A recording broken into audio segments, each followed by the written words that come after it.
സുഖല്ലേ? ഇന്നത്തെ നമ്മുടെ റെസിപ്പി എല്ലാവർക്കും ഒരുപാട് ഇഷ്ടമുള്ള ഒരു പലഹാരമാണ് കേട്ടോ. നമ്മൾ റെഡിയാക്കാൻ പോണ നാടൻ പലഹാരം. 2 നേന്ത്രപ്പഴം, നല്ല പഴുത്ത നേന്ത്രപ്പഴമാണ് എടുത്ത് ചെറിയ ചെറിയ പീസായിട്ട് മുറിച്ച് വെച്ചിട്ടുണ്ട്. ഇത് മാറ്റി വയ്ക്കാം. ഒരു അച്ച് ശർക്കര എടുത്തിട്ടുണ്ട് ഉരുക്കാനായിട്ട്. ഈ ശർക്കരയ്ക്ക് നല്ല മധുരം ഉണ്ട് കേട്ടോ. നിങ്ങളുടെ ശർക്കരയുടെ മധുരം അനുസരിച്ച് നിങ്ങൾ കൂട്ടിക്കോളൂ. ഒരു അച്ച് മതി നമുക്ക് നല്ല മധുരം ഉണ്ടെങ്കിൽ. ഇതിലേക്ക് 1/4 കപ്പ് വെള്ളം ചേർക്കാം. ഇതൊന്ന് നമുക്ക് ഉരുക്കിയെടുക്കാം. ശർക്കര ഉരുക്കി നമുക്കിത് മാറ്റി വയ്ക്കാം. ഒരു പാൻ അടുപ്പത്ത് വെച്ച് അതിലേക്ക് 1 ടീസ്പൂൺ നെയ്യ് ചേർക്കാം. നെയ്യ് ചൂടാകുമ്പോൾ നമ്മൾ മുറിച്ച് വെച്ചേക്കണം പഴം ഇട്ട് കൊടുക്കാം. നെയ്യിൽ പഴം ഒന്ന് വാട്ടിയെടുക്കാം. വെന്ത് ഉടഞ്ഞു പോകണ്ടാട്ട പഴം, കുറേശ്ശെ കഷ്ണങ്ങളൊക്കെ വേണം, അതനുസരിച്ച് വാട്ടിയെടുത്താൽ മതി. പഴം നെയ്യിൽ നല്ലോണം വാടിക്കിട്ടി. ഒരുപാട് വെന്ത് കുഴഞ്ഞിട്ടില്ല, കുറേശ്ശെ കഷ്ണങ്ങളോട് കൂടിയാണ് നമ്മൾ റെഡിയാക്കി വയ്ക്കുന്നത്. 1 ടേബിൾ സ്പൂൺ ചിരകിയ നാളികേരം ചേർക്കാം. 1 ടീസ്പൂൺ നാളികേരം കൊത്തിയെടുത്തതാണ്. ഇത് വേണമെന്നുണ്ടെങ്കിൽ ചേർത്താൽ മതി. കടിക്കുമ്പോൾ ഒരു ടേസ്റ്റ് ഉണ്ടാവും, അതിനുവേണ്ടിയാണ് ചേർത്തേക്കണേ. വേണ്ടാന്നുണ്ടെങ്കിൽ ഒഴിവാക്കും ചെയ്യാം കേട്ടോ.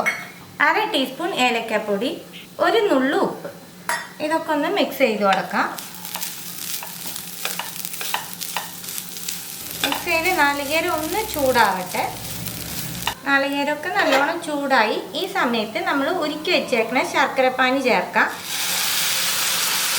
മിക്സ് ചെയ്ത് ഈ ശർക്കരപ്പാനി പഴത്തിലൊക്കെ ഒന്ന് പിടിക്കാൻ പാകത്തിന് നമുക്ക് കുക്ക് ചെയ്തെടുക്കാം. ശർക്കരപ്പാനി പഴത്തിലൊക്കെ നല്ലോണം പിടിച്ചു. ഈ സമയത്ത് നമുക്കിതിലേക്ക് 1 ടീസ്പൂൺ ഗോതമ്പ് പൊടി ചേർക്കാം. അതേപോലെ 1 ടീസ്പൂൺ അരിപ്പൊടിയും ചേർക്കാം. ഇതിൽ ഗോതമ്പ് പൊടി മാത്രം മതി എന്നുണ്ടെങ്കിൽ അത് മാത്രം ആഡ് ചെയ്താൽ മതി. അല്ല, അരിപ്പൊടി മാത്രം മതി, ഏതാ നിങ്ങൾക്ക് ഇഷ്ടം വെച്ചാൽ അത് മാത്രം ആഡ് ചെയ്താലും മതി കേട്ടോ. എങ്ങനെ ചെയ്താലും നല്ല ടേസ്റ്റ് ഉണ്ടാവും. അല്ല, ഗോതമ്പും അരിപ്പൊടിയും വേണ്ടാന്നുണ്ടെങ്കിൽ മൈദയും നമുക്ക് യൂസ് ചെയ്യാം. നല്ലോണം മിക്സ് ചെയ്ത് കൊടുക്കുക. ഒരുപാട് ചേർക്കുമ്പോൾ 2 ടീസ്പൂൺ ചേർത്ത് നോക്കുക. പിന്നെ വേണമെന്നുണ്ടെങ്കിൽ മാത്രം ചേർത്താൽ മതി. പൊടികളെല്ലാം മിക്സ് ചെയ്ത് കൊടുത്തതിന് ശേഷം 2 ടീസ്പൂൺ നെയ്യ് ചേർക്കാം. നെയ്യും ചേർത്ത് ഒന്നും കൂടി ഒന്ന് മിക്സ് ചെയ്ത് കൊടുക്കുക. നെയ്യും ചേർത്ത് മിക്സ് ചെയ്ത് കൊടുത്തു. നല്ലോണം മിക്സ് ചെയ്തതിന് ശേഷം നമുക്ക് ഫ്ലെയിം ഓഫ് ആക്കിയിട്ട് ഈ മിക്സ് ഒന്ന് തണുക്കാനായിട്ട് വയ്ക്കാം. മിക്സ് തണുത്തുണ്ട്. നമുക്കിത് കൈകൊണ്ട് തന്നെ ഒന്ന് നല്ലോണം ഒന്ന് കുഴച്ചെടുക്കാം. അപ്പം നല്ലോണം കുഴച്ചെടുത്തു നമുക്കിത് മാറ്റി വയ്ക്കാം. കുറച്ച് ഇല എടുത്ത് വാട്ടി വെച്ചിട്ടുണ്ട്. ഇനി നമുക്കിതിലേക്ക് നമ്മൾ റെഡിയാക്കി വെച്ചേക്കണ മിക്സ് കുറേശ്ശെ എടുത്ത് വെച്ച് കൊടുക്കാം. എന്തോരം ഫില്ലിങ് വേണോ അതനുസരിച്ച് വെച്ച് കൊടുത്തോളൂ കേട്ടോ.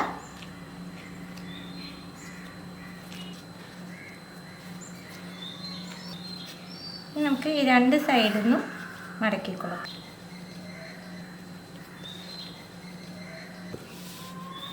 ഇത്രയേ ഉള്ളൂ കേട്ടോ. ഇതിങ്ങനെ വയ്ക്കാം. ഇതുപോലെ നമുക്ക് എല്ലാം റെഡിയാക്കി എടുക്കാം. എല്ലാം റെഡിയാക്കി എടുത്തു. ഇനി നമുക്കിത് സ്റ്റീം ചെയ്യാം. സ്റ്റീമറിൽ വെള്ളം നല്ലോണം തിളക്കുന്നുണ്ട് കേട്ടോ. ഓരോന്നായിട്ട് വെച്ച് കൊടുക്കാം. അടച്ച് വെച്ച് 10 മിനിറ്റ് വേവിച്ചെടുക്കാം. പലഹാരം വേവിക്കാൻ വെച്ചിട്ട് 10 മിനിറ്റായി. നമുക്ക് തുറക്കാം. ഫ്ലെയിം ഓഫാക്കിയിട്ട് നമുക്കിത് തണുക്കാനായിട്ട് മാറ്റി വയ്ക്കാം. അട നല്ലോണം തണുത്തു. ഇനി നമുക്ക് ഇലയിൽ നിന്ന് മാറ്റാം.